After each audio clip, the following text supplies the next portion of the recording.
Welcome to my channel, The World of Science Fiction. Don't forget to like and subscribe to the channel.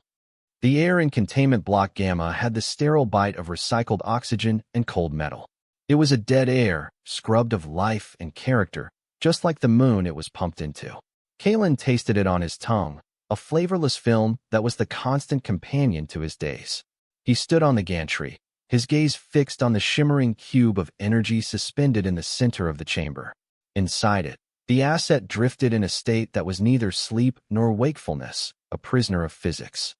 Kalen's official title was Chief of Security for Xylocorp Gehenna Outpost 7. In practice, he was a warden. His uniform was a dull, utilitarian gray, the fabric stiff and smelling faintly of ozone. The insignia on his collar felt heavier than its weight suggested, a small, metallic burden of a loyalty he no longer felt.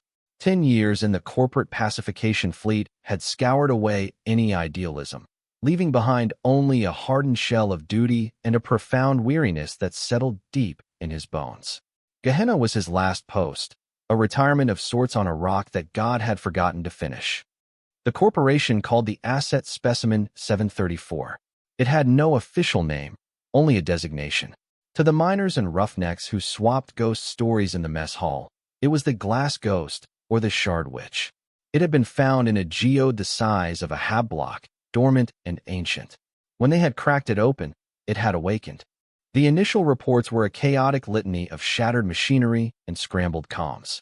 Kalen had led the team that finally subdued it, not with force, but with focused energy fields that resonated with its crystalline body, forcing it into a state of paralysis. He watched it now. Her. In his mind, it was always a her. Her form was vaguely humanoid, sculpted from a material that was not quite crystal and not quite light. It shifted and flowed, facets catching the sterile glow of the containment field, fracturing it into 1,000 miniature rainbows that danced on the polished floor. She was beautiful in the way a supernova was beautiful, remote, powerful, and utterly lethal. The scientists claimed she was little more than a complex energy matrix, a biological battery. Kalen knew they were wrong. He had seen the intelligence in her multifaceted eyes in the moments before they had contained her. It was not the cold logic of a machine, but something older, wilder. A tremor ran through the deck plates, a low groan of stressed metal that was the moon's only form of protest. Gehenna was geologically unstable, its crust a thin scab over a molten heart.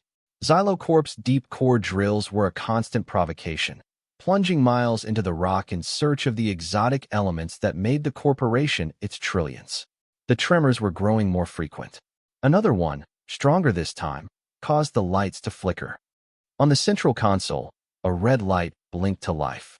An alarm, soft and insistent. Kalen's eyes snapped to the energy readings for the containment field. The primary power grid was fluctuating, a consequence of the seismic activity. The field strength dipped, falling from 100% to 92%. A cascade of amber warnings followed. Protocol was clear. Any sustained field degradation below 85% triggered termination protocol.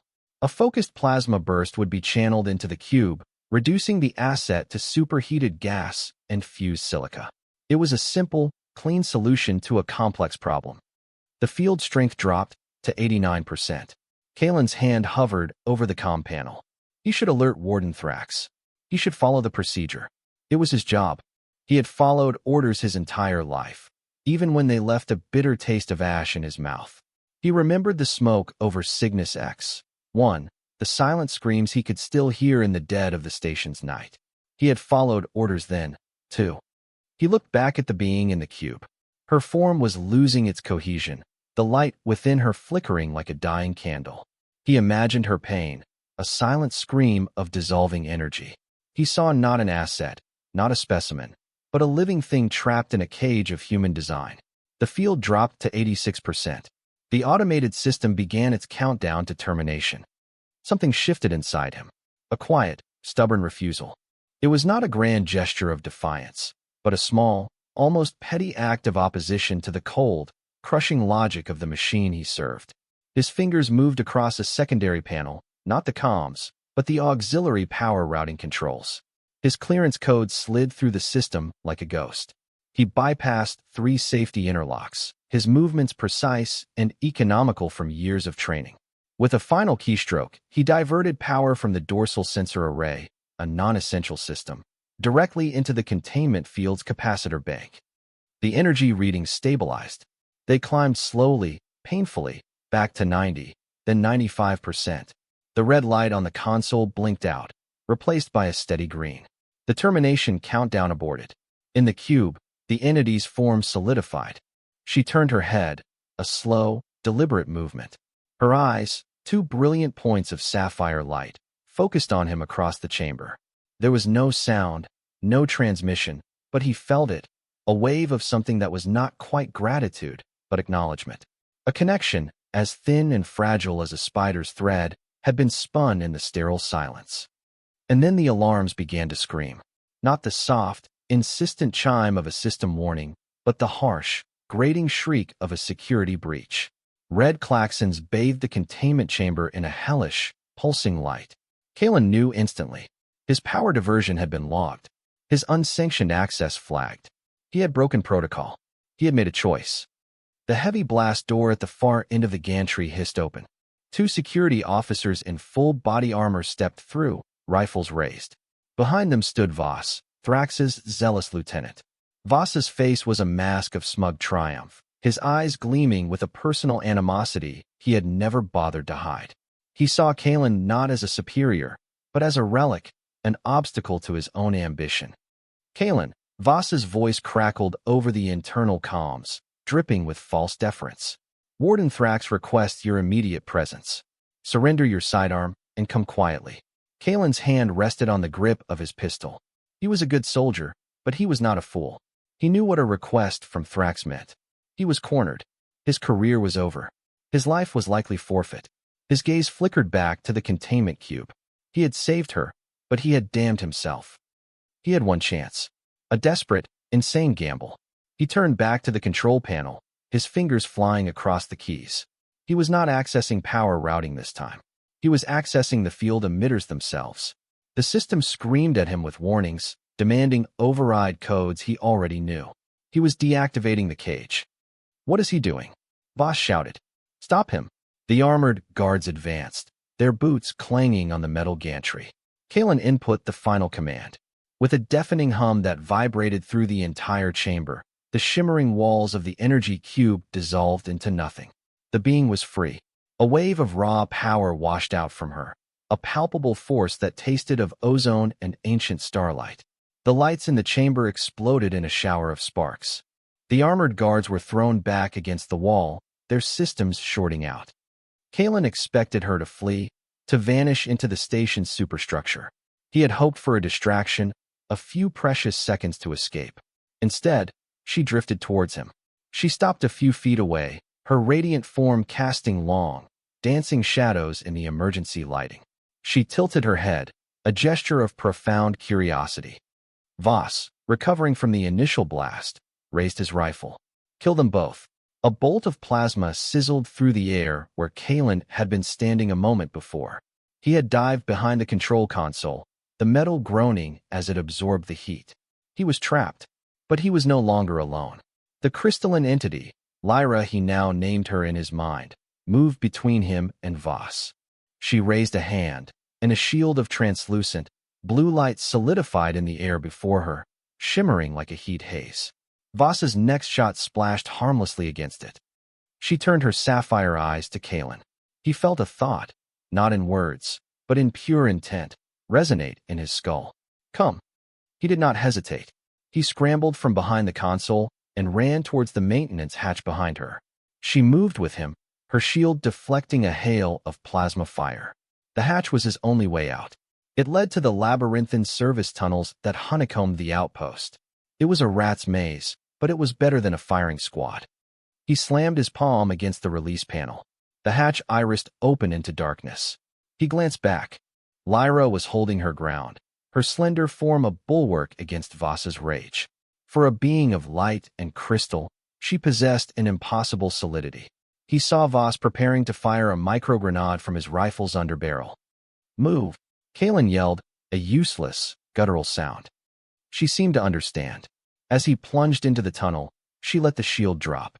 In its place, she unleashed a focused pulse of kinetic energy.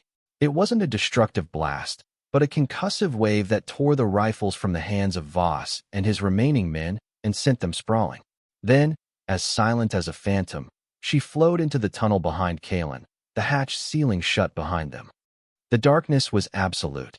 The only light was the soft, internal luminescence that emanated from her body, casting their shadows long and distorted on the pipelined walls.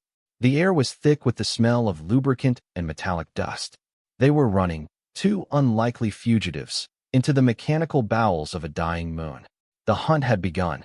The service tunnels were a disorienting maze. Kalen navigated by instinct and a fading memory of the station schematics. Every junction was a choice, every drip of condensation a potential enemy. His heart hammered against his ribs, a frantic drumbeat in the oppressive silence. The only sound besides their own movements was the distant, muffled clang of pursuit. They were hunting him with teams, sweeping the network quadrant by quadrant. Lyra moved with an unnerving grace. She did not run, but glided, her crystalline feet barely seeming to touch the grated floor. Her soft glow was their only illumination, a beacon of impossible biology in a world of cold steel. He felt a constant, low-level thrum of her presence in his mind, a background hum of awareness. It was not intrusive, but it was there, a silent conversation. They reached a vertical shaft, a ladder disappearing into the gloom above. He started to climb, his mag boots clinging to the rungs. He expected her to follow, but she simply floated upwards, ascending the shaft with an effortless elegance that defied gravity. He felt a pang of something he couldn't name, not envy, but a profound sense of his own mundane, physical limitations. He was a creature of flesh and bone, heavy and clumsy. She was something else entirely. They emerged onto a lower sublevel, a vast, cavernous space that housed the primary or processors. Gargantuan machines, silent for now, loomed like sleeping iron giants. Dust motes danced in the single beam of light from a cracked viewport high above. Through it, Kalen could see the blackness of space and the cruel, sharp stars. The surface was close. A metallic scrape echoed from the tunnel they had just left. Kalen pulled Lyra behind a massive, inert conveyor belt. He drew his pistol, the weight of it a familiar comfort in his hand. He held his breath, straining to hear over the pounding of his own blood. 3 figures emerged from the tunnel, moving in tactical formation. They were not the standard security officers. They wore the charcoal gray armor of Voss's elite unit, the Stalkers. They moved with a predatory confidence, their helmet-mounted optics cutting through the gloom. Lyra touched his arm. It was a light, cool pressure, yet it sent a jolt through him.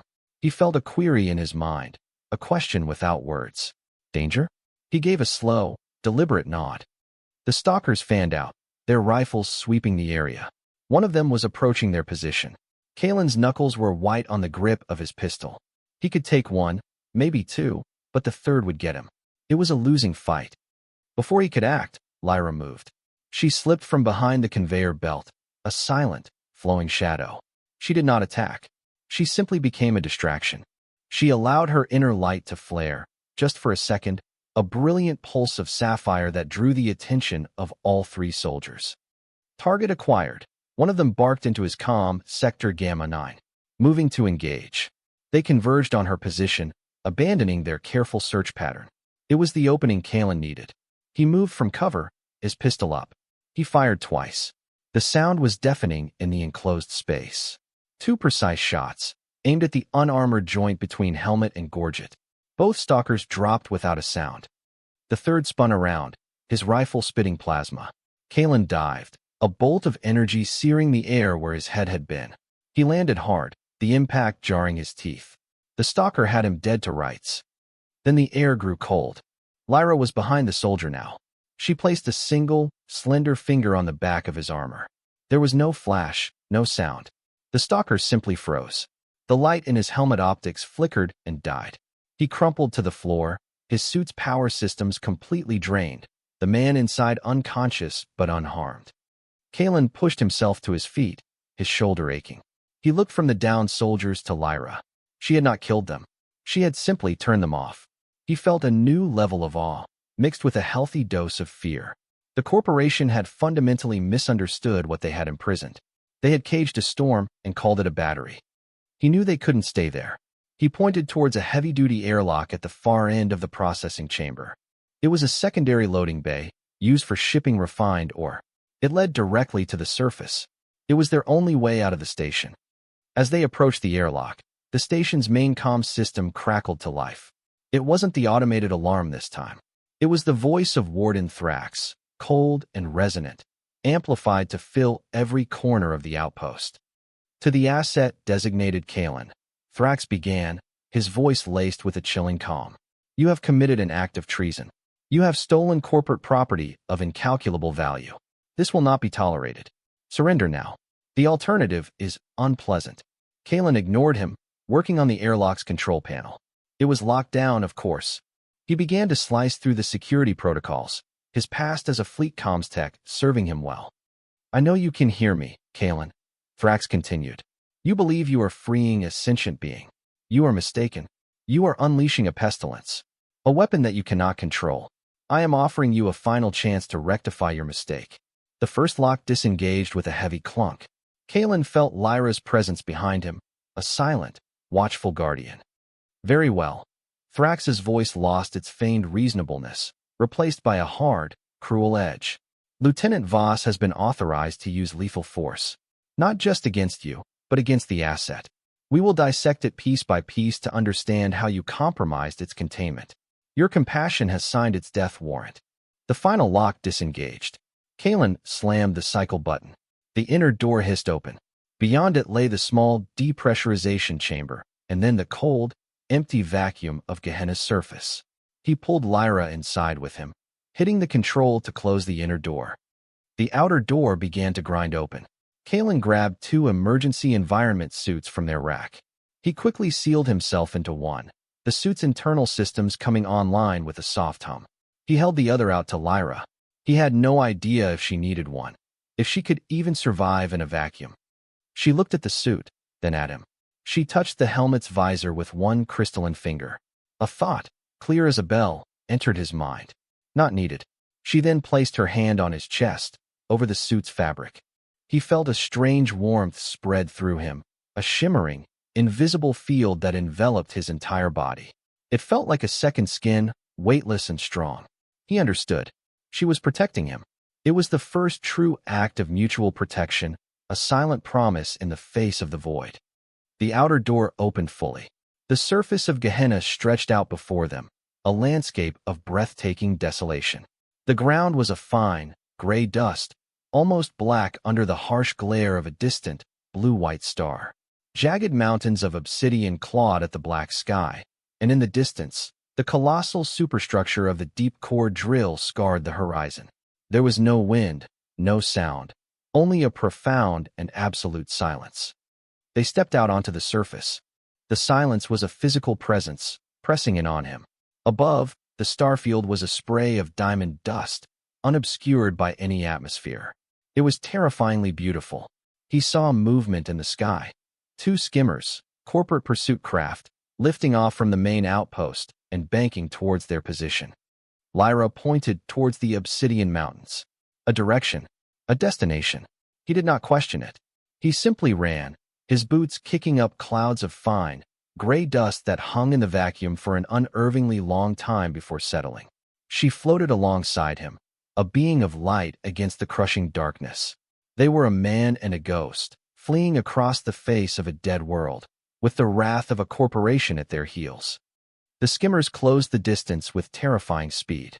They were sleek, predatory craft, armed with plasma cannons. Kalen knew their tactics. They wouldn't try to kill them from the air, not yet. Thrax wanted the asset back. They would try to herd them, to pin them down for a ground team. He risked a glance back. The skimmers were swooping low, their searchlights cutting brilliant white swathes across the gray desolation. He and Lyra were exposed, 2 tiny figures on a vast, empty plain. The mountains seemed impossibly far away. A plasma bolt struck the ground 20 yards to their left, kicking up a shower of molten dust. It was a warning shot. Kalen pushed himself harder, his lungs burning even with the suit's recycler working overtime. The shield Lyra had projected around him held firm, absorbing the residual heat of the blast. They reached the foothills of the mountains, a chaotic jumble of sharp, volcanic rock. It offered some cover, but it was treacherous terrain. The rocks were like razor blades, sharp enough to tear through his suit if he fell. He scrambled over an outcropping, his armored gloves scraping against the abrasive surface.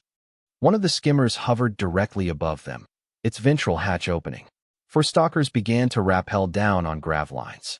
They were trying to cut off their ascent. Lyra acted. She lifted both hands towards the skimmer. A beam of pure, white light shot from her palms. It wasn't an explosive force, but something more subtle. It struck the skimmer's engine housing. The craft didn't explode. Its engine simply died. The grav repulsors whined and failed. The skimmer, and the 4 soldiers attached to it, dropped from the sky. It hit the rocks with a sickening crunch of metal, a silent, violent impact in the vacuum. The second skimmer, seeing its companion fall, broke off its pursuit and climbed to a safer altitude. It began to fire its main cannon, not at them, but at the rock face above. It was trying to start a rock slide, to bury them alive. Large shards of obsidian began to shear off from the cliff face, tumbling down towards them. Kalen grabbed Lyra and pulled her into a shallow overhang, pressing them both flat against the rock. Boulders the size of blocks crashed down around them, the impacts vibrating through the very stone they clung to. The world was a silent cascade of falling rock and dust. When the avalanche subsided, Kalen looked out from their precarious shelter. The path ahead was blocked by a mountain of fresh debris. The skimmers circled above, waiting. They were trapped. Lyra touched the rock wall beside them. She closed her eyes, her inner light pulsing with a slow, rhythmic beat. The rock in front of her began to glow with the same sapphire light. Then, impossibly, it began to change. The solid stone became translucent, then transparent, its molecular structure shifting.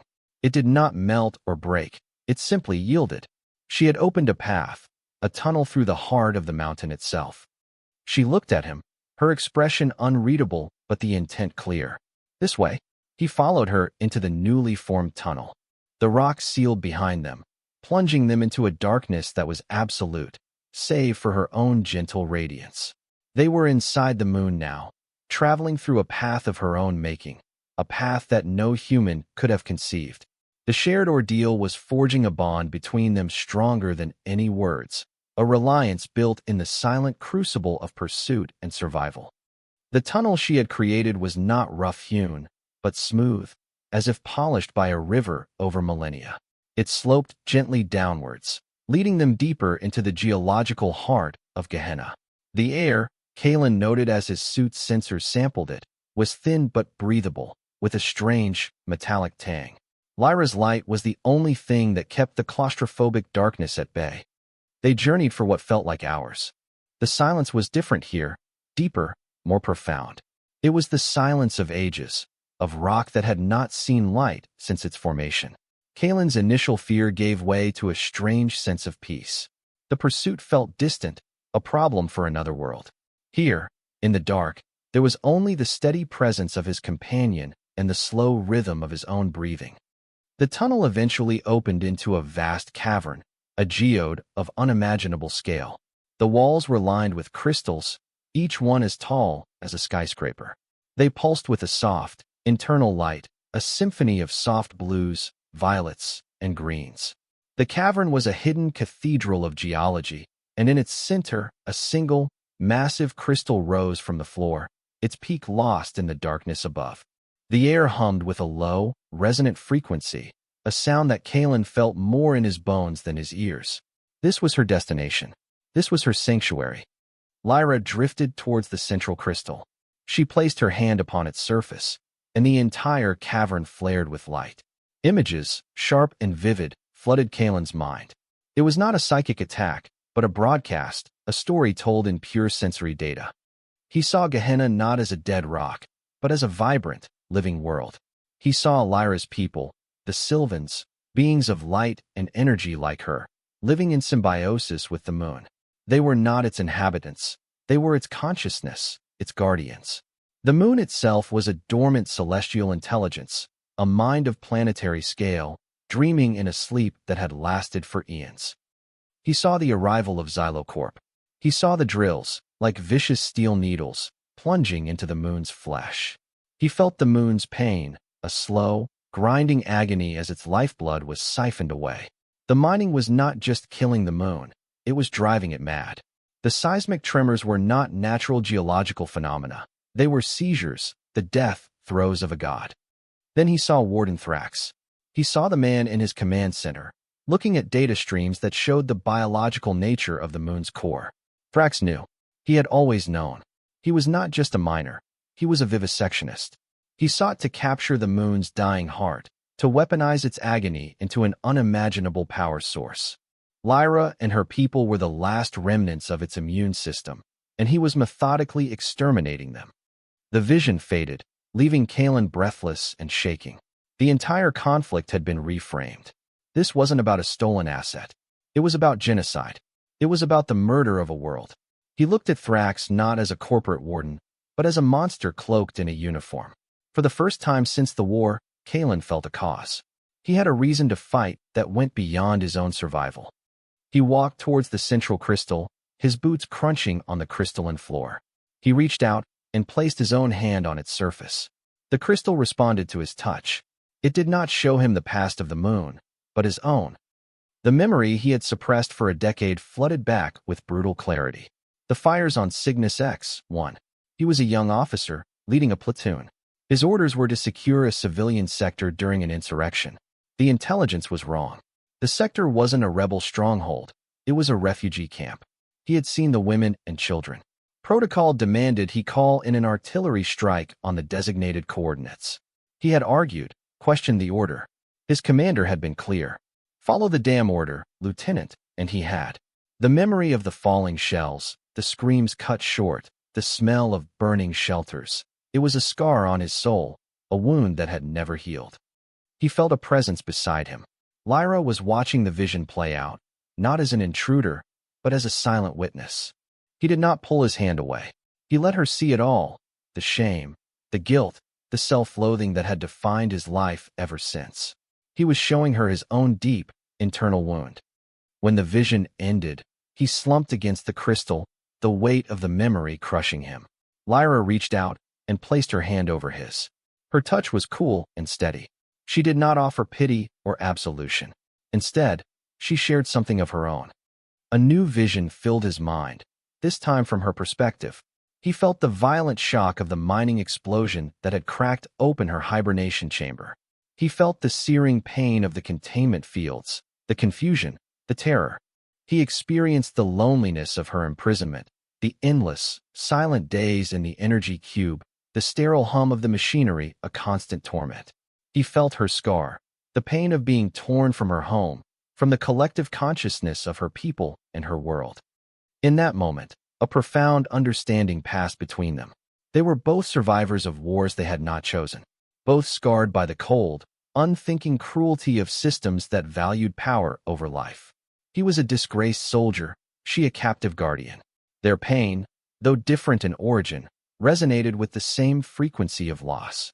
The bond between them, forged in escape and tempered in shared hardship, was now sealed in the silent acknowledgement of their shared scars. He was no longer just her protector. He was her ally. The respite in the crystal sanctuary was short-lived. A deep, rhythmic thudding began to vibrate through the cavern, a mechanical heartbeat that was utterly alien to the natural resonance of the place. It grew louder, closer. Kalen recognized the sound. It was a seismic hammer, a piece of heavy drilling equipment. Thrax had found them. Or, more accurately, he had found the sanctuary. He wasn't trying to capture them anymore. He was trying to dig them out, to smash his way into this sacred place. Lyra turned from the central crystal, a new urgency in her posture. She projected another image into Kalen's mind. It was a schematic of the moon, but it was also a diagram of a living being. She showed him the main Xylocorp drill, its tip now dangerously close to a central nerve cluster, the very heart of the moon's consciousness. Thrax was not just trying to reach the cavern. He was performing open-heart surgery with a jackhammer. The final drilling sequence had begun. Then, the assault started. Explosions rocked the cavern from above. Sections of the crystalline ceiling began to fracture and fall. Voss was no longer using subtle tactics. He was using brute force, blasting his way down. Dust and debris rained down upon them. Lyra created a shield above them, a dome of shimmering energy that deflected the falling rock. But Kaelin could see the strain. Her light flickered with the effort. They could not stay here. They had to fight back, but the sheer scale of the corporate force was overwhelming. They had one man with a pistol and one being of light against an army. It was an unwinnable war. Voss's stalkers found a way in. They rappelled down from a newly blasted fissure in the ceiling, their armored forms descending like spiders into the heart of the cathedral. Plasma bolts began to crisscross the cavern, shattering ancient crystals that exploded into clouds of glittering dust. The air filled with the shriek of superheated energy and the sharp crack of fracturing silica. Kaelin returned fire, using the massive crystals as cover. He moved with a grim efficiency, his years of training taking over. Every shot was aimed, every movement calculated. He was a ghost in the light show, picking off targets one by one. But for every stalker he dropped, two more seemed to take their place. They were being systematically cornered, pushed back towards the central crystal. Lyra fought beside him. She was not a warrior, he realized. Her power was that of a creator, a guardian. But she used it to defend, weaving shields of light, sending out pulses of concussive energy that disarmed and disabled rather than killed. She was fighting to protect her home, her very world, and her defense was magnificent, but it was not enough. The sheer, relentless violence of the corporate soldiers was grinding them down.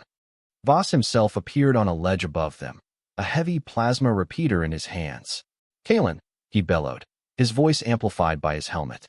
"Your pathetic resistance ends now. The warden wants the creature alive, but he said you were expendable." He opened fire, a torrent of blue-white energy that forced Kaelin and Lyra behind the central crystal.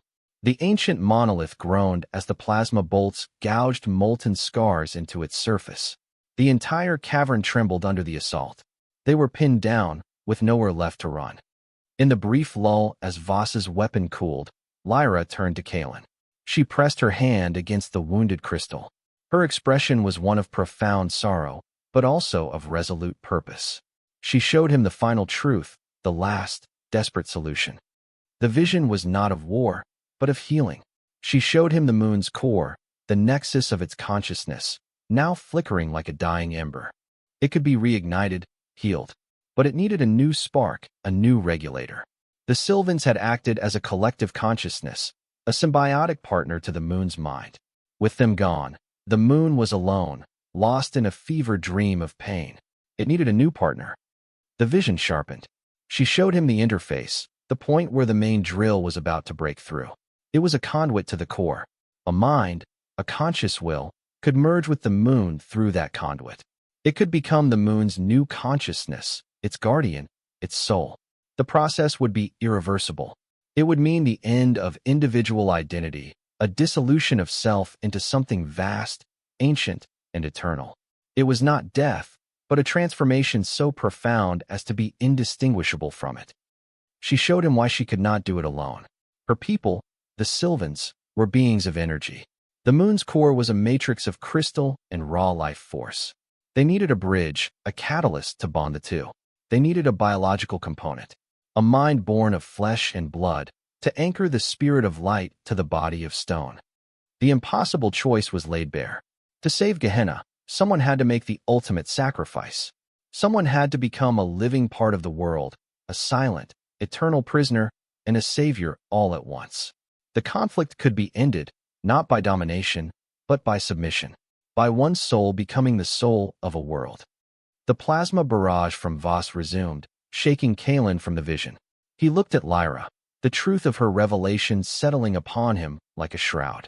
He saw the path forward, a sliver of hope in an unwinnable war, and the terrible price it demanded. Kaelin stood in the lee of the great crystal, the universe of the cavern collapsing around him. Plasma fire scored the ancient facets of his shelter, and the thunder of Voss's assault was a constant, jarring percussion. But in his mind, there was a sudden, profound silence. He was no longer thinking about the next magazine change or the next piece of cover. He was contemplating the end of himself. He looked at Lyra. Her light seemed dimmer, strained from the constant defense.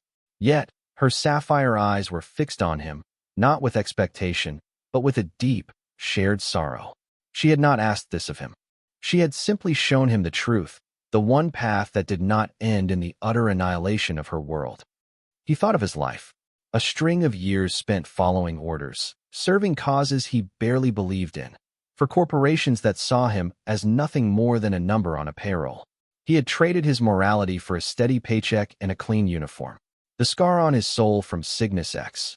One was a testament to a life spent serving the machine, the very same kind of machine that was now trying to murder a world. What had it all been for? What legacy would he leave behind? Other than a service record and a collection of faded memories he actively tried to forget. He weighed that empty past against the future Lyra had shown him. A future of purpose. Not of glory, not of victory, but of quiet, eternal service. To become the guardian, the mind in the mountain, the soul of the silent moon. To trade his finite, painful existence for an infinite, purposeful one. It was a terrifying proposition, the complete erasure of Kalen, the man. But what was that man worth keeping? He looked past the chaos of the battle, through a fissure in the cavern wall. He could see the black sky of Gehenna, sprinkled with its cold, indifferent stars. He had always seen this place as a prison, a desolate rock at the end of the universe. Now, for the first time, he saw its stark, silent beauty. He saw the sleeping god beneath his feet, and he felt a fierce, unexpected surge of protectiveness. He had found something worth fighting for. And now, he had found something worth dying for. Or becoming. His decision was made.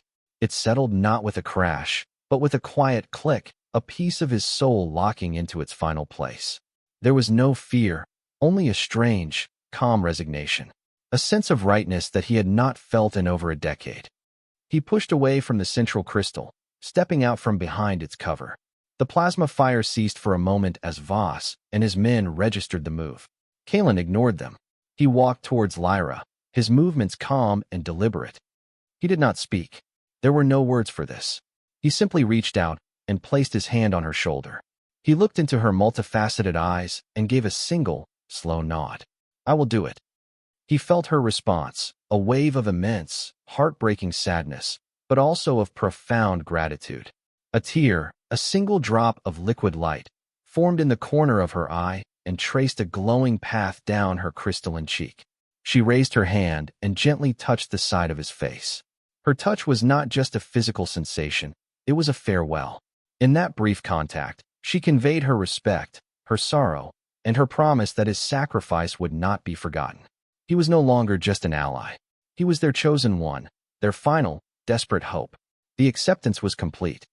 The target was the main drilling platform, the colossal steel spire that scarred the horizon. It was the point of entry, the tip of the spear that Thrax was plunging into the moon's heart. That was where the interface had to be made. That was where Kalen had to go. Lyra communicated a plan, a rapid-fire series of images and intentions. They would not fight their way out. They would be overwhelmed. Instead, she would open a new path, a direct route through the stone, to the base of the drill itself. It would take all her remaining energy, leaving her vulnerable. He would have to protect her during the transit. She turned and placed both her palms against the cavern wall. The rock began to glow, to warp. Voss, realizing what was happening, screamed, "Don't let them escape. Fire! Fire everything!" The cavern erupted in a storm of plasma. Kalen stood in front of Lyra, his body shielding her from the onslaught. He fired his pistol, not to kill, but to suppress, to buy her seconds. Plasma bolts hammered against the small, flickering shield she was able to project around them. The heat was intense, his suit's warning alarms blaring in his ear. One shot got through, glancing off his shoulder plate, spinning him around. The pain was a sharp, clean fire. Just as their shield was about to collapse, the tunnel opened. Lyra pulled him through into the new passage, and the rock sealed behind them, cutting off the attack and plunging them once more into her soft, blue light. They were moving, hurtling through the moon's crust at an impossible speed. They emerged in a cacophony of industrial noise. They were in the main shaft, at the very base of the deep core drill. The chamber was a maelstrom of activity. Engineers in heavy exoskeletons scurried about, An automated machinery tended to the drill itself, a massive, rotating tungsten head that screamed as it pulverized the rock below. In the center of the chamber, a shimmering beam of energy descended from the ceiling, the raw power feed for the drill. That was the conduit. On a command platform overlooking the chaos stood Warden Thrax. He was a tall, severe man in an immaculate uniform, his face a mask of cold fury. Beside him, Voss was already barking orders, directing the platform's heavy security detail to converge on their position. Seal the chamber. Thrax's voice boomed over the noise. I want them taken alive. I will have that creature on a dissection table before the cycle is out. The final stand had begun.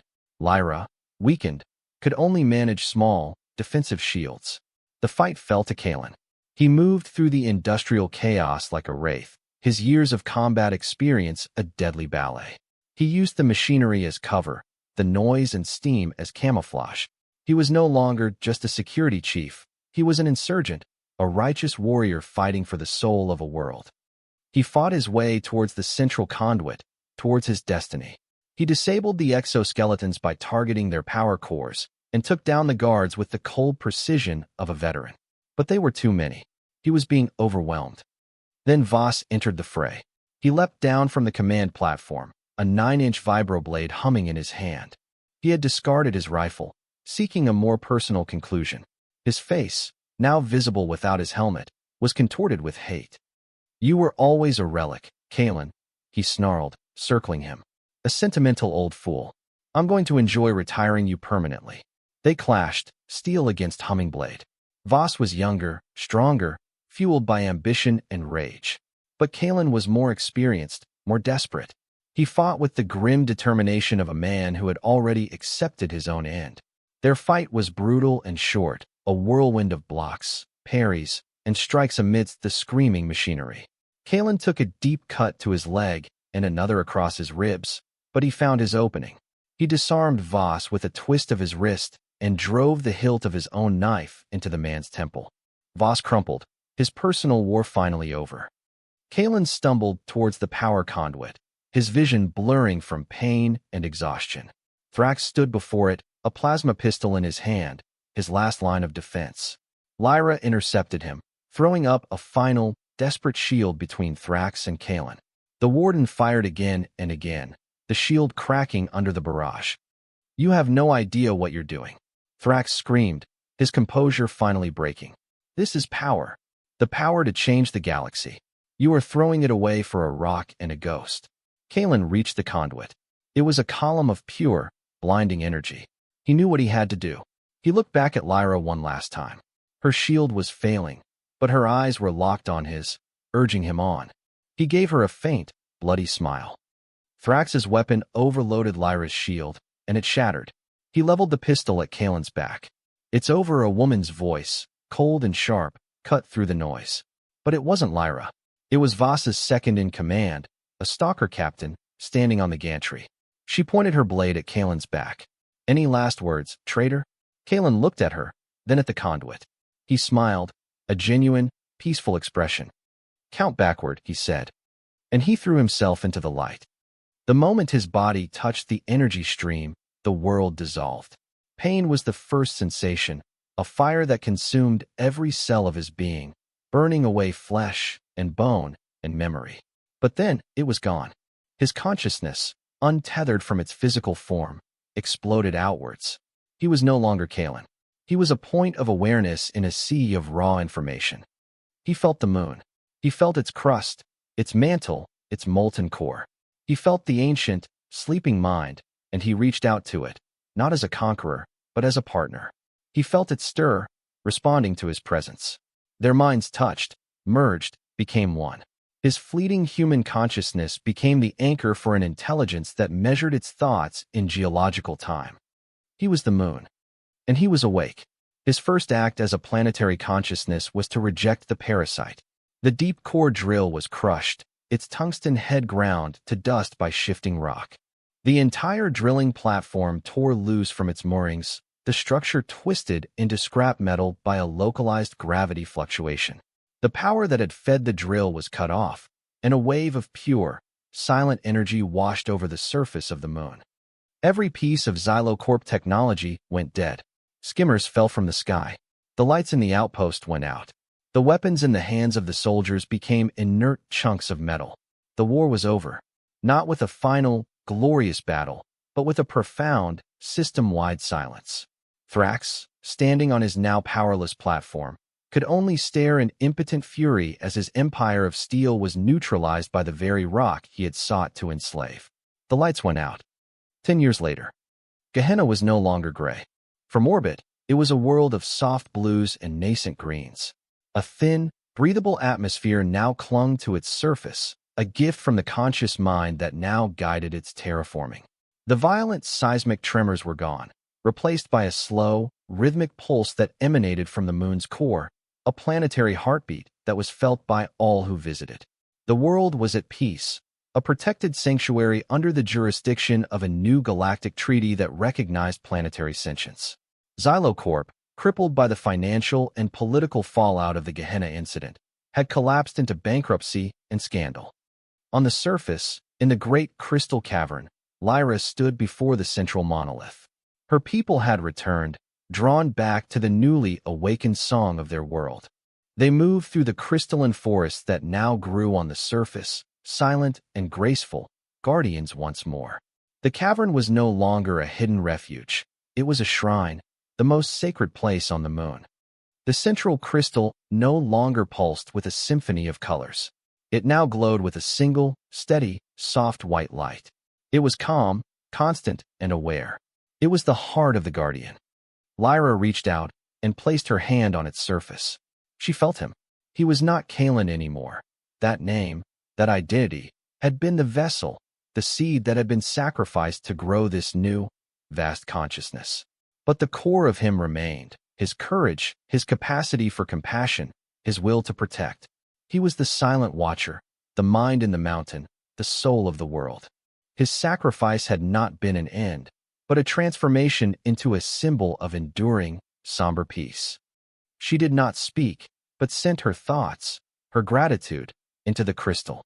She felt his response, not in words, but in the warmth that flooded the cavern, in the gentle pulse of the light, in the continued, quiet turning of the world he had saved. He was not forgotten. He was everywhere. His legacy was the air she breathed, the ground she walked upon, and the quiet, unwavering peace that had cost him everything.